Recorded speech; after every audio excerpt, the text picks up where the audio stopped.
in Hebrews chapter 11. It reminds us that faith is the substance of things hoped for and the evidence of things unseen. Dr. Samuel Proctor titles his book, The Evidence of Things Unseen. And he talks about, if you don't know Samuel Proctor, he was considered the dean of black preachers. And Samuel Proctor also was one of those who initiated and started the Peace Corps. And so Dr. Samuel Proctor talks about that he came from a place where his parents did not have the education, but his parents could see something that was just beyond their own experience. They could see something in the future for the children, could see something even though they have never touched it themselves, never saw it themselves, and never experienced it themselves. That's why he talks about the evidence of things unseen, because they believed that there was greater potential for their children. They believed that there was greater things to be accomplished if they only invested in their children being able to get there. And Dr. Samuel Proctor clearly was a shining example of what it meant to be one who was skilled and learned, one who could lead, one who could develop, and one who could inspire. When we do these things, when we take on this collective consciousness of changing schools and not punishing teachers and not punishing and shortchanging our students, when we do this, we will begin to see that the boy who used to hate reading will fall in love with words and books.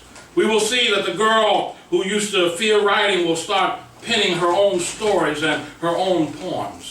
That the boy who used to start fights will become a peacemaker and maybe become a preacher or a teacher. The girl who used to curse to express her hurt will become the new Maya Angelou. The boy who used to be a truant will start winning perfect attendance scores and will live up to that commitment of just showing up to show out, and to allow somehow a creative spirit to flow through his being. That there would be hope rather than diminished hope. That there would be high expectation rather than low expectation. That our children will be able to run on further than we ever imagined our children to run, if we only invest in their education and their development.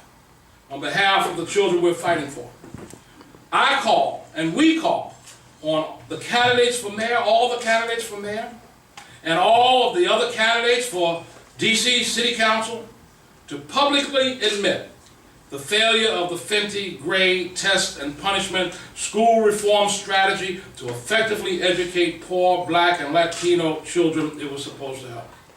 We call on the President of the United States, the Secretary of Education, and leaders of Congress to admit the failures of the test and punishment strategy embedded in No Child Left Behind. We call on all our elected officials in Washington, D.C. and at the national level to endorse a new strategy that actually works, helping schools improve by implementing the common elements of successful school turnarounds. And we urge the voters of this city and the citizens of this nation to join our fight. Join our fight for what's right. Join our fight for hope and for tomorrow and for our children. No matter where you live, you can join our fight at HaglerForDC.com. And you can help us to win for the children. Not just for an individual, but for our children collectively. As children of God, just like children on the other side of town, they deserve a good education.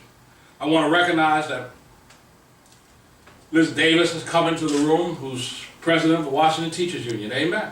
And welcome. And one of the things I also am delighted in the endorsement of the Washington Teachers Union and for your faith in my leadership and my work. One of the things that we know is that teachers have been through it. They have been through it in Washington, D.C. They have been lied to like our children have been lied to. They have been messed over like our children have been messed over. I remember, and many of us remember a while back when teachers were just laid off because there were no funds. And 6 months later they turned around and they said, oh, we made a mistake. And all the teachers have been ground up in the process, which only demonstrates that it's really not about our children right now. And we got to make sure that it's focused back on our children. And it's back on that endeavor, that covenant that should exist in the classroom.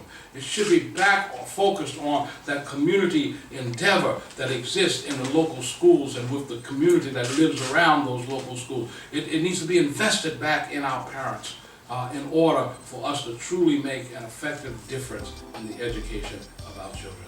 Thank you for being here. God bless you.